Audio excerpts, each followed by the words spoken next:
मामला क्या? देखिए, जब ये घटना हुई तब उस समय मैं कोर्ट में था और जो घटना है वो बहुत ही निंदनीय है क्योंकि संसद में भी कोई नेता होता है तो किसी हिंदू के खिलाफ बोल देता है, कोई विधानसभा में कोई नेता होता है हिंदू के खिलाफ बोल देता है, कोई रामचरितमानस को फाड़ के फेंक रहा है। हो सकती है, मैं तो सो नहीं पा रहा था, नींद नहीं आ रही थी, करता क्या उन्होंने ऐसा बोला कि जी। विष्णु के पास जाइए, मुझे नींद आना बंद हो जाए। जी, ये उनकी आस्था है भगवान विष्णु के प्रति।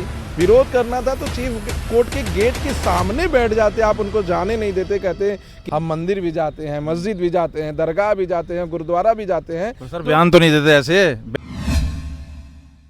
आप क्या नमस्कार दोस्तों, तो एक तरफ जहाँ गर्दन काटने की बात की जाती है वहाँ पर ये जूता फेंकना, इसको कैसे देख रहे हैं? दूसरा, नुपुर शर्मा के ऊपर बयान दिया था आपने, क्या जो कि आपने ऐसा बात बोल के पूरी सोसाइटी को मतलब क्या कर दिया, और वहीं पे ये यहाँ पे ऐसा बयान कैसे देख रहे हैं? दोनों पक्ष सामने आ रहे हैं और उनकी बातों को कैसे एनालाइज कर रहे हैं आप? तो ये तो आप खुद बोल रहे हैं जो मैं बोलना चाह रहा हूँ। नहीं, वही तो कह रहे हो, आप सब आप मेरे मुंह का शब्द जो है आपने खुद ले लिया। सवाल ये है कि पूरी व्यवस्था में, लॉ फ्रेटर्निटी में जहाँ न्याय का मंदिर है, हाँ, सब लोग पीड़ित लोग यहाँ आते हैं, यू नो, और हम लोग काले कोट और सफ़ेद शर्ट में जो है और बैंड लगाकर गाउन पहनकर जो है, जो हम लोग शपथ लेते हैं कि न्याय दिलाने की बात करते हैं।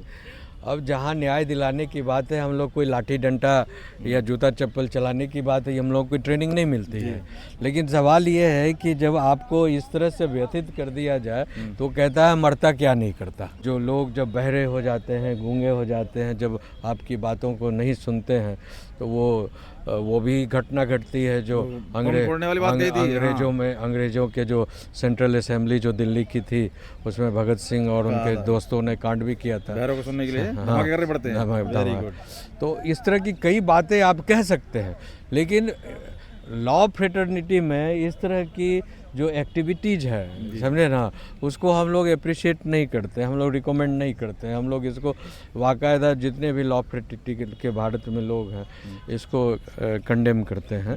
लेकिन सवाल है कि फिर बार बार सवाल यही उठता है कि भाई एक जो गोल्ड मेडलिस्ट है, क्वालिफाइड पर्सन है, पीएचडी किया हुआ है और हार्ट का पेशेंट भी है, प्लस वो पुराना वकील है, समझे ना, आखिर आपके बयान से, आपके टिप्पणी से, आपके डेरोगेटरी रिमार्क्स से आखिर जब एक वकील इतना व्यथित हो सकता है, समझे, तो आम जनता जो रोड पर टहल रहे हैं, जो युवा जो है, जो सनातन धर्म, हिंदू धर्म से प्रेम करते हैं या जो आस्था में बिलीव करते हैं, वो कितना आहत हुए होंगे, ये तो टेंशन हो रहा है, समझे ना, वो कितना आहत होंगे। अगर 72 साल के एक इंसान में इस तरह की गुबार आ सकती है और इस तरह का जो है बदला लेना या फिर जवाब देना इस तरह से, समझे ना, बिकॉज देखिए ये हमारे छोटे भाई हैं, अभी आएंगे, विवेक सिंह जी, उन्होंने कल एक जजमेंट को रेफरेंस दिया था कि दिल्ली में महरौली एक जगह है, वहाँ पर जो है आशिक दरगाह, अल्लाह दरगाह है एक है, तो आशिक अल्लाह दरगाह का जो है वहाँ का एक केस जो है एएसआई का जो है वो केस आया था, तो जस्टिस वीवी नागारत्नम जी और जस्टिस महादेवन जी के कोर्ट में गया। हाँ, वो भी एएसआई से गवर्न था, प्रोटेक्शन में था, और उसमें भी यही था पिटिशन कि it is in a dilapidated condition, it should be protected properly and taken care of, ठीक है ना। तो वहाँ तो भाई पिटिशन को मेंटेन कर कर जो है डायरेक्शन दे दिया गया है एएसआई को कि भारत सरकार के खर्चे पर जो है वहाँ पर सारा जो है कोर्ट के आदेश से रिपेयर किया जाए, ये किया जाए, वो किया जाए, उसको ठीक ढंग से रखा जाए, ठीक है। और अगर हिंदुओं के उसी कानून के तहत, उसी कोर्ट में और उसी तरह का जो काउज ऑफ एक्शन है, इशू भी वही है, उसी तरह का है, मिलता जुलता है, यू नो, वो भी आर्टिकल 32 के तहत जो है फाइल हुआ था, ये भी पिटिशन आर्टिकल 32 के तहत, संविधान के आर्टिकल 32 के तहत फाइल हुआ था। उसमें भी, इसमें भी जो है आपको जो है आर्टिकल 25 और आर्टिकल 49 का जो है उसमें रेफरेंस था। तो सब कुछ वही है, सिर्फ धर्म का फर्क है बस। अब इस्लाम से रिलेटेड धर्म था तो उसको जो है इजाज़त मिल गई, प्रोटेक्शन मिल गया, वही ASI को डायरेक्शन चला गया। और यहाँ हिंदू से, सनातन से रिलेटेड ये है, वो भी ज़्यादा दिन नहीं है, 19 अगस्त की बात है वो जो ऑर्डर पास हुआ ये आशिकी अल्लाह दरगाह का। हाँ, बहुत आपने बताया ना नूपुर शर्मा, ये कई चीजें व्याख्या तो ऐसी की जाती है, एक से एक है। अब इधर अभी देखो नाला खोलना वो नहीं है, तो इधर वो गाड़ी टक्कर मारा था तो ऐसे लिख दो। कोर्ट से जज साहब के ऐसे ऐसे आए हैं जो एक मतलब समझ से परे है कि आखिर किस तरीके की ये चीज़ें हो रही हैं कि मतलब। हमारे साथ विशाल जी भी जुड़े हैं। सर, कैसे देख रहे हैं इस मुद्दे को? अब तो आप लोगों के आगे ओपन है और आप ही लोग को ही क्या ये मुद्दा उठ रहा है कि आप लोग इस तरह से कर रहे हैं तो आगे नीचे समाज में क्या मैसेज जाएगा? और फिर बार बार मैं थोड़ा लंबा कर रहा हूँ क्वेश्चन। देखिए, अभी जब उन्होंने व्याख्या की थी, फिर उन्होंने बाद में मतलब खुद से ही एक तरह से वो खंडन किया था कि जी उसको मेरे गलत तौर मोड़ के लिया गया और मैं उस चीज़, मेरा मकसद वो नहीं था। तो कहीं ना कहीं वो मुद्दा दबने की बजाय अब फिर उठ गया और आप ही लोग कोर्ट से ही हो रहा है सारा मामला। क्या देखिए, जब ये घटना हुई तब उस समय मैं कोर्ट में था, और जो घटना है वो बहुत ही निंदनीय है। किसी भी चीफ जस्टिस ऑफ इंडिया के ऊपर कोई भी उस पद पे बैठा हो, उस पद की एक गरिमा होती है, और अगर उसके ऊपर ऐसा कृत्य हो रहा है तो वो बहुत ही दुर्भाग्यपूर्ण है। और कोई सीनियर मेंबर जो बार का है, अगर वो ऐसा करता है तो जूनियरों पर भी उसका प्रभाव पड़ता है, और कहीं ना कहीं इसका असर ना सिर्फ देश में, पूरे विश्व में भी जाएगा। और लोग कहेंगे कि भारत के सुप्रीम कोर्ट में ऐसी घटना हुई, जो कि बहुत ही शर्मनाक है। देवी कोई शक्ति है, मैं तो सो नहीं पा रहा था, नींद नहीं आ रही थी, करता क्या? उन्होंने ऐसा बोला कि विष्णु के पास जाइए, मुझे नींद आना बंद हो गया। हाँ। जी, ये उनकी आस्था है भगवान विष्णु के प्रति जो उन्होंने व्यक्त किया। और किसी भी आदमी को अपनी आस्था पर और जो उनको ठेस पहुंचा उसका विरोध करना, ये उनकी आज़ादी है, लेकिन विरोध का भी एक सही तरीका होना चाहिए। विरोध अगर करना था तो आप सुप्रीम कोर्ट के गेट पे बैठ जाते, आमरण अनशन कर लेते। विरोध करना था तो चीफ कोर्ट में आप काला बैंड पहन के जाते। विरोध करना था तो चीफ कोर्ट के गेट के सामने बैठ जाते, आप उनको जाने नहीं देते, कहते कि हमारे इस बयान से हमको बहुत दुख हुआ है, आप इस पर कुछ क्लैरिफाई करिए। दूसरी चीज़ कि जिस दिन ये वाकया हुआ था, जो ऐसे कमेंट बना था, उस कमेंट के पीछे का भी 1 मिनट में मैं बताना चाहता हूं कि रिट पिटीशन फाइल हुआ था अंडर आर्टिकल 32, और उस रिट पिटीशन में ये कहा गया था कि article 25 right to freedom of religion और आर्टिकल 49 जो स्टेट को कहता है कि आप अपने देश में, अपने राज्य में जो भी मॉन्यूमेंट्स है उसको प्रोटेक्ट करेंगे, उसको बचाने के लिए एक PIL फाइल किया गया था। और PIL पहले रिप्रेजेंटेशन बनाया गया था आर्कियोलॉजिकल सर्वे ऑफ इंडिया को, फिर यूनियन ऑफ इंडिया को कि आप इसको ठीक कर दीजिए, हमें कोर्ट में जाने की ज़रूरत नहीं है। लेकिन जब इसका जवाब नहीं मिला तब उन्होंने PIL फाइल किया था। और कोई भी ऐसा करता, जब रिप्रेजेंटेशन देता और उसका रिप्लाई नहीं आता तो वो हाई कोर्ट या सुप्रीम कोर्ट में ही जाता। तो सुप्रीम कोर्ट में आने के बाद उनके PIL को डिसमिस कर दिया गया, और डिसमिस करने के बाद ऐसे कमेंट किए गए जो कि उनकी भावना को ठेस पहुंचा। लेकिन जब आप देखेंगे तो ठीक इस इंसिडेंट के दूसरे दिन ऑनरेबल चीफ जस्टिस साहब ने कह दिया था कि उनके बयान को तोड़ मड़ोड़ के पेश किया जा रहा है, और वो ट्रू सेकुलरिज्म को फॉलो करते हैं और सभी धर्मों में विश्वास रखते हैं।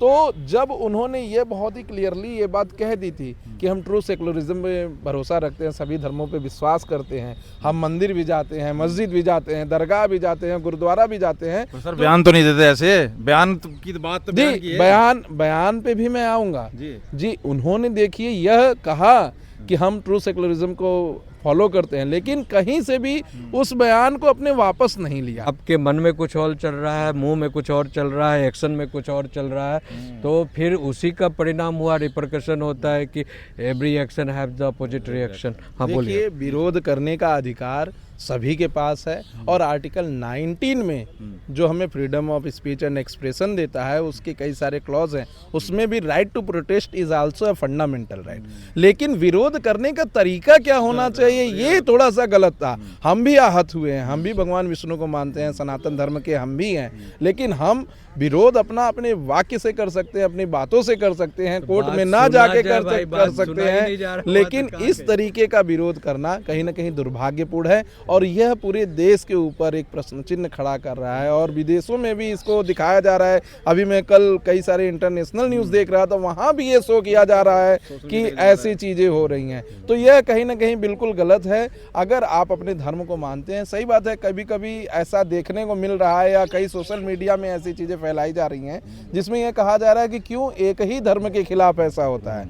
और यह बात कहीं ना कहीं सत्य भी है, क्योंकि संसद में भी कोई नेता होता है तो किसी हिंदू के खिलाफ बोल देता है, कोई विधानसभा में कोई नेता होता है हिंदू के खिलाफ बोल देता है, कोई रामचरितमानस को फाड़ के फेंक रहा है, कोई गाली दे रहा है, कोई भगवान को गाली दे रहा है। अभी कहा जा रहा है हिंदुओं की सरकार है। मध्य प्रदेश में एक नेता है मोहनलाल यादव, उन्होंने कह दिया कि भगवान राम जातिवाद थे और वो कास्टिज्म को मानते थे, कास्टिज्म को अपनी एफिडेविट में सरकार ने लगा दिया। तो कहीं ना कहीं सिर्फ एक ही धर्म है जिसके ऊपर ये सब अटैक हो रहे हैं। हाँ सर, ये तो दोनों तरफ से ही होगा ना। उन्होंने कैसे कंट्रोल नहीं कर पाया? उन्होंने तो चीफ जस्टिस ऑफ इंडिया है, सर्वोच्च न्यायालय का सर्वोच्च पोस्ट पे बैठे हैं, संविधान का सबसे बड़ा है, भारत का आत्मा है संविधान, उसका संरक्षक आप है।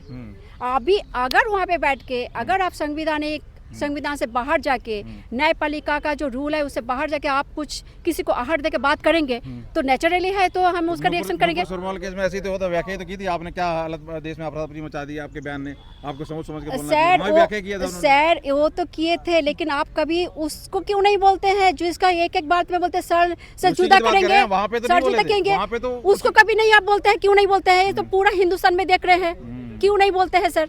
अगर हम कुछ बोलेंगे हमें सहिष्णुता सिखाया जाता है, तुम सनातन हो, तुम सहिष्णु में रहो, और हमारे साथ जो हो रहा है आप उसको क्यों नहीं बोलते हो कि तुम भी अपना मानो? अगर आप कुरान को पढ़िएगा तो कुरान में ओरिजिनल जो कुरान है वहाँ पे कहीं पे नहीं है किसी को काटो मारो खाओ। इवन ये भी है कि अगर प्याज लहसुन आप खाए तो आप मस्जिद में घुस नहीं सकते हो। ये अभी का बात है, बहुत अच्छा है। की बात है, मैंने ये भी सुना है कि जिनका शासक अगर मुस्लिम ना हो उस देश में भी रहना हराम है, बहुत सी चीजें लोग कहते रहते हैं, ऐसा हमने सुना। तो क्या है सर, तो फिर अकेले को मत बोला करो ना, भारतीय संविधान को सबने फॉलो करना चाहिए, क्यों नहीं करते हो? और हमारा देश पे सबसे ज्यादा अफसोस की बात ये है, अगर ये एडवोकेट्स के द्वारा ये हुआ, इन्होंने कोई फालतू आदमी नहीं है रोड का किया यार ऐसे किया, उन्होंने भी BSc किया, उन्होंने भी BL किया, पा रहा था उनकी जो व्यथा है एक तरह से, कह रहे तो सर ये बात हमारे साथ भी हुआ, मुझे भी व्यथा लगा।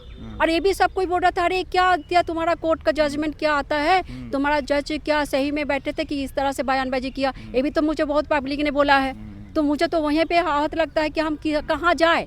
अगर हमारा संविधान का रक्षक ही अगर इस तरह से बोलेंगे, न्यायपालिका सर्वोच्च न्यायालय में बैठे अगर इस तरह से बोलेंगे तो पब्लिक जाएगा कहाँ जाएगा? ये तो स्वयं को आपको देखना चाहिए कि हमारे भारत का जो चीज़ हमारा संरक्षण होना चाहिए, जो हमारा धरोहर है, हमारा भारत का जिस चीज़ से हमारा पूरा विश्व में हमारा गरिमा सर्वोच्च में है, आप कैसे बचना चाहिए कुल मिलाकर आपका यही स्टेटमेंट? डेफिनेटली सर, उनको ऐसे नहीं बोलना चाहिए था जो उन्होंने बोला। अगर उनको बोला तो उसके रिएक्शन में ऐसे हुआ, बोलना भी गलत है और इनका डेफिनेटली हम तो ये भी बोलेंगे अगर बार काउंसिल इनका लाइसेंस कैंसिल कर दिया है तो पनिशमेंट अकेले का क्यों अकेले का हुआ? उनको भी उस पोस्ट में छोड़ देना चाहिए कि आप आपका गरिमा को तोड़े, आप ही उस पोस्ट को छोड़ दो। छोड़ दें, बिल्कुल। विशाल जी कैसे देख रहे हैं? अब RSS और फिर जाति अब ढूंढ के लाई जा रही है, कह रहे भैया जातिवाद में ढूंढो, हिंदू तो है ना कम से कम, मतलब हर तरह की चीजें चल रही है। अब राजनीति होने लगी, आपके ही साथी आधे खड़े हो गए कि जी हम FI कराएंगे, आधे कह रहे हैं जी हम उनके फराब है, अब ये हम राजनीति का अखाड़ा बन जाएगा। जो मेरे साथी अगर FIR कराने के लिए खड़े हुए थे वो कहीं ना कहीं एक नंबर के मूर्ख थे। उन्हें जब यह देखना चाहिए कि जब CGI BR गवाई ने कंप्लेन वापस ले लिया, उनको खुद फोन करके छुड़वाया, उनके जूते भी वापस कर दिए, तो कम से कम उन्हें यह सोचना चाहिए कि जब चीफ जस्टिस ने इतने बड़े दिल को दिखाया है तो उनको भी दिखाना चाहिए। ये बस फेमस होने के लिए कहीं ना कहीं फॉल्स पॉपुलैरिटी पाने के लिए ऐसा कर रहे हैं, ऐसा बिल्कुल भी नहीं करना चाहिए। वो इल्जाम उन पे भी लगा रहे हैं कि फेमस होने के लिए किया है उन्होंने। नहीं, अब वो अपने जीवन के अंतिम पड़ाव में क्या फेमस होंगे? अब उनको कौन सा ऐसा बड़ा केस मिल जाएगा, कौन सी ऐसी पॉपुलैरिटी मिल जाएगी, कौन से पॉलिटिकल पार्टी में ऐसा कौन से पॉलिटिकल पार्टी में ऐसा सीट मिल जाएगा कि वो सांसद लोकसभा के सांसद हो जाएंगे या राज्यसभा उन्हें कोई भेज देगा? जब देश का पक्ष विपक्ष दोनों ही इस घटना की निंदा कर रहा है तो कौन सी पार्टी उन्हें अपने यहाँ से टिकट दे देगी? ये तो कहीं ना कहीं बिल्कुल ही गलत स्टेटमेंट है जो ये मूर्ख अधिवक्ता लोग बना रहे हैं। लेकिन यह कहना कि जो PIL के जनक हैं, जिसके PIL की वजह से यहाँ पे वो PIL फाइल हुआ था, जस्टिस PN भगवती, उनका कहना था state of MP versus Nandlal के केस में कि किसी भी जज को सुप्रीम कोर्ट या हाई कोर्ट से कोई भी अनवारंटेड कमेंट नहीं बनाना चाहिए जिससे कि लोगों की भावनाओं को आहत हो, जिससे लोग हर्ट हो, जिससे लोगों के सेंटिमेंट्स हर्ट हो।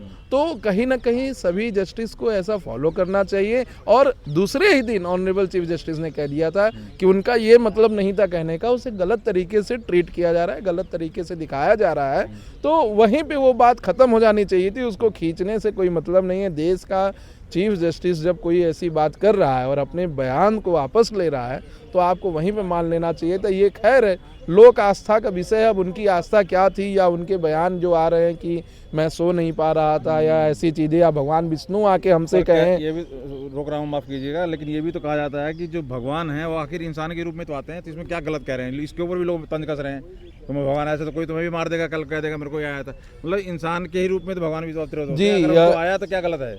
यह बिल्कुल सत्य बात है कि भगवान जो है इंसान के रूप में ही आएंगे, और कलयुग में तो इंसान के रूप में ही आएंगे, ऐसी इसमें कोई गलत बात नहीं है। लेकिन इंसान के रूप में भी आकर ऐसा कार्य करना ये थोड़ा सा गलत है। देखिए, प्रोटेस्ट, विरोध करने का तरीका बहुत कुछ हो सकता है, आप कई माध्यम से विरोध कर सकते हैं, लेकिन ये जब आप देखते हैं, जब सुप्रीम कोर्ट को देखते हैं, हाई कोर्ट को देखते हैं, कहीं ना कहीं आप इसे न्याय का मंदिर मानते हैं, तो उस कुर्सी पे जो बैठा है उसको मत देखिए, उस कुर्सी को देखिए कि ये किसको सुशोभित कर रहा है। उनको हर चीज में राजनीति करना है, हर चीज में हिंदू, आरएसएस, मुस्लिम यही करना है। आरएसएस का मिलेगा। हाँ, नहीं, उन्होंने एडवोकेट ने बोला कि ये आरएसएस का व्यक्ति है, तो हम उसीलिए रुक गए थे उसका जवाब देने के लिए कि अगर वो कांग्रेस आरएसएस के व्यक्ति है, आपको लगता है, तो गगई साहब जो बात बोले हैं तो वो भी कहीं ना कहीं कांग्रेसी मानसिकता वाले बात बोले हैं, ये बात क्यों नहीं बोलते? अब एक तरफा कोई बात नहीं बोलना चाहिए। देश में कुछ राजनीतिक पार्टियों को कुछ साल के लिए बंद कर देना चाहिए कि ये चुनाव नहीं लड़ सकते। अच्छा। क्योंकि उससे कहीं ना कहीं धार्मिक उन्माद को फैलाया जा रहा है, कहीं ना कहीं जातीय संघर्ष को बढ़ाया जा रहा है, और कहीं ना कहीं आप देखेंगे तो लोगों के अंदर वो एक घृणा भरी जा रही है, जबरदस्ती बीजेपी को टारगेट कर रहे हैं। जी, जबरदस्ती वो घृणा भरी जा रही है। इस केस में धर्म अगर देखा जाए तो हिंदू मुस्लिम नाम के हिंदू हो रहा है, बांटा जा रहा है हिंदू को। नहीं, हिंदू और हिंदू मुस्लिम कहीं से कुछ भी नहीं है। सारे मुस्लिम भी साथ हैं, सारे हिंदू भी साथ हैं। अभी ऑपरेशन सिंदूर जब हुआ था तो देश के सारे मुस्लिम एक साथ देश में खड़े थे, और देश की सेना का और देश के लोगों का कहीं ना कहीं सराहना कर रहे थे, उनके कार्य को आगे बढ़ा रहे थे। इवन कि जब आप कोविड में भी देखेंगे तो देश के जितने भी मुस्लिम हैं उन्होंने फंड भी दिया है, और देश को आगे सिर्फ 10-20 हज़ार मुस्लिम ऐसे होंगे जो पूरे देश में गलत तरीके से अपने लोगों को भड़काने की कोशिश कर रहे हैं। छोटे छोटे बच्चों को भड़का रहे हैं जो 15 साल 16 साल के हैं, उनसे ऐसे ऐसे कमेंट पास करवा रहे हैं जिससे देखकर लोगों का खून खौले। तो अगर आप देखेंगे लार्ज नंबर के मुस्लिम, वो कहीं ना कहीं मुस्लिम भी ऐसी संप्रदाय है जो देश में रहना चाहती है, देश में आगे बढ़ना चाहती है। सिर्फ 2-4-10 हज़ार लोगों के लिए आप पूरी कम्युनिटी को गलत नहीं कह सकते हैं। तो देखिए, व्याख्या इतनी भारी पड़ जाएगी, किसी ने सोचा नहीं होगा, और मेरे ख्याल लगता है आगे व्याख्या से बचेंगे भी कि इस तरीके की। अब देखिए, दोनों तरफ है, जो लोग आरोप लगा रहे हैं, जो एडवोकेट साहब को गलत बता रहे हैं, वो भी कह रहे हैं कि उनकी भावना में कोई कमी नहीं थी, लेकिन उनका तरीका गलत था विरोध का। उधर जज साहब के फेवर में जो बोल रहे हैं वो कह रहे हैं जज साहब बहुत मतलब ऐसे पद के ऊपर हैं, बहुत गरिमा है उसकी, लेकिन उनका बोलना ठीक नहीं था। तो दोनों चीज़ें आ रही हैं, और आप कहाँ हैं, क्या राय रखते हैं, जरूर कमेंट करके बताइए। लेकिन दोनों बातें पब्लिक की नज़र में निकल के आ रही हैं, और इसी के ऊपर दोनों चीज़ें चल रही हैं। अब कुछ लोग विरोध में खड़े हो गए हैं तो कुछ लोग समर्थन में खड़े हो गए हैं। आप कहाँ स्टैंड करते हैं, जरूर कमेंट करके बताइए। बहुत बहुत धन्यवाद।